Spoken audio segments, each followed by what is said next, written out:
روزگاری بود ما احتیاج به کمک داشتیم، ولی هر کمکی که به ما کردن زیر اون کمک یک تبصره‌ای نوشتن.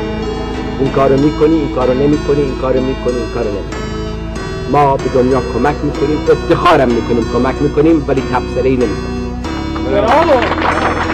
شما جوانان کاری که باید بکنید علم فرنگ رو به دست بیارید، همونطوری که غرب علم ما رو هزارها سال پیش به دست آورد و به اونجا رسید. شما الان اون علم رو به دست بیارید که ما نه 1000 سال بعد، 10 سال بعد به اون مقام. اگر امریکایی ها اربابان من بودن، بنده اینجا چیکار میکردم الان؟ تمام نخست وزیرانی که قبل از من بودن و بعد از من بودن، کدامشون اینجا تهران